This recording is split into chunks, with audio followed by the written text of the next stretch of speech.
Info Channel. Subscribe now. Yes bana, karibu kusikiliza dondoo mbalimbali kuhusiana na zile taarifa ambazo zinaendelea kuchukua sura mpya kupitia mitandao ya kijamii. Taarifa kubwa nilionayo hapa ni kuhusiana na kamati ya utendaji Young Africans chini ya Rais Mhandisi Hersi Said imefanya kikao cha dharura leo tarehe 9 Machi mwaka 2025 katika njia ya mtandao kujadiliana na kukubaliana mambo yafuatayo. Kwanza, uongozi wa Young Africans unatoa pole kwa wanachama, mashabiki, wapenzi na wadau wa michezo wa mpira wa miguu waliosafiri kutoka sehemu mbalimbali duniani na kushindwa kushuhudia mechi yetu dhidi ya klabu ya Wekundu wa Msimbazi Simba iliyokuwa ifanyike jana tarehe 8 Machi mwaka 2025 katika uwanja wa Benjamin Mkapa jijini Dar es Salaam. Klabu ya Young Africans ilifanya maandalizi yote ya mchezo kama ilivyoelekezwa kwenye kanuni, ikiwamo kushiriki kwenye kikao cha maandalizi ya mechi MCM kilichofanyika tarehe 7 Machi mwaka 2025 saa 8 mchana kwenye hoteli ya Spice jijini Dar es Salaam. Kwenye kikao hicho ambacho kilihudhuriwa na klabu ya Young Africans na Wekundu wa Msimbazi Simba, wasimamizi wa mchezo ikiwemo mratibu wa michezo, afisa usalama wa michezo, mtathmini wa waamuzi, kamishna wa michezo na watendaji wa bodi ya ligi.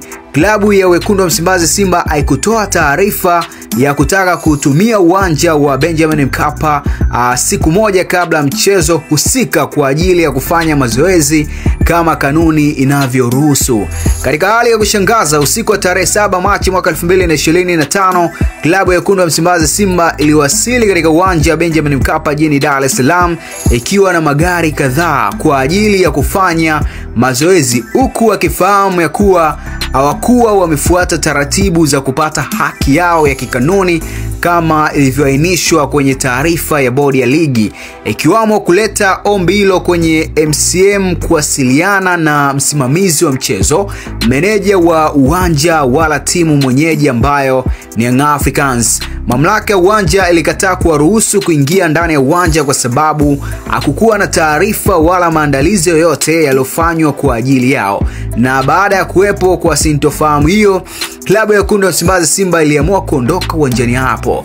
Usiku wa kuamkia siku ya mchezo tarehe 8 Machi mwaka 2025, klabu ya Wekundu wa Msimbazi Simba ilitoa tamko rasmi la kugomea mchezo huo kwa kigezo cha kutopata nafasi ya kufanya mazoezi kwenye uwanja wa mechi, huku wakielewa dhahiri kwamba hawakuwa wamefuata taratibu ambazo zilipaswa ziweze kufuatwa, huku kukiwa na taharuki kwa wapenzi wengi wa soka kuhusu uwepo wa mchezo huo baada ya tamko hilo la klabu ya Wekundu wa Msimbazi Simba. Asubuhi ya tarehe 8 Machi mwaka 2025, mwenyekiti wa bodi ya ligi Steven Mguto alinukuliwa na vyombo vya habari akiwatoa wasiwasi na kuhakikishia mashabiki waende uwanjani kwa sababu ratiba mchezo huu namba 184 iko pale pale, hakuna kilichobadilika. Lakini licha ya tamko hilo la mwenyekiti wa bodi ya ligi, mchana wa siku hiyo hiyo tarehe 8 Machi mwaka 2025, kamati ya uendeshaji ya ligi kuu ambayo mwenyekiti wake ni Steven Mguto ilitoa taarifa ya kuahirisha mechi namba 184 kinyume na taratibu na kanuni zinazoendesha ligi kuu soka Tanzania bara. Kutokana na maelezo hayo hapo juu, ufuatao ndio msimamo wa kamati ya utendaji wa Young Africans. Ya kwanza, klabu ya Young Africans kupewa haki yake ya ushindi kama ilivyoelezwa kwenye kanuni pindi timu moja inapogomea mechi. Namba 2, kamati ya utendaji Young Africans imekubaliana kutoshiriki mchezo namba 184 kwa tarehe yoyote itakayopangwa. Lakini namba 3, kutokana na mfululizo wa uvunjifu wa kushindwa kusimamia kanuni za ligi kuu, klabu ya Young Africans imekosa imani na kamati ya uendeshaji ya ligi kuu chini ya mwenyekiti wake Steven Mguto na katibu wa kamati hiyo Almas Kasongo.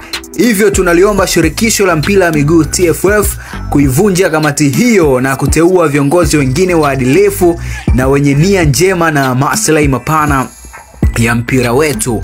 Mwisho lakini sio kwa muhimu, tunaomba wanachama, wapenzi na mashabiki wa Young Africans kote duniani kuendelea kuwa watulivu wakati uongozi ukiendelea na taratibu za kuhakikisha kuwa sheria na taratibu za uendeshaji wa mpira wa miguu na harakati za kudai haki yetu zikiendelea. Imetolewa na kamati ya utendaji Young African Sports Club leo tarehe 9 Machi mwaka 2025. Ibana, hii ni mapya ambayo yanaendelea kuzungumzwa kupitia mitandao ya kijamii. Utafahamu tarehe 8 ni tarehe ambayo wengi walitaraji kuona mtananga kukata na shoka, Kariakoo Derby baina ya Wekundu wa Msimbazi Simba lakini pia na Young Africans. Lakini mambo yakaenda ndivyo sivyo kutokana na Wekundu wa Msimbazi Simba kugomea mchezo ule pale kwa kigezo cha kwamba walizuiliwa kwa kufanya mazoezi kupitia uwanja wa Benjamin Mkapa jijini Dar es Salaam. Mimi ni Jackson Jambele, endelea kufuatilia kupitia Ganga na Channel tukujuze machache kati ya mengi ambayo yanaendelea kuzungumzwa kila siku. Ganganas Info Channel, subscribe now.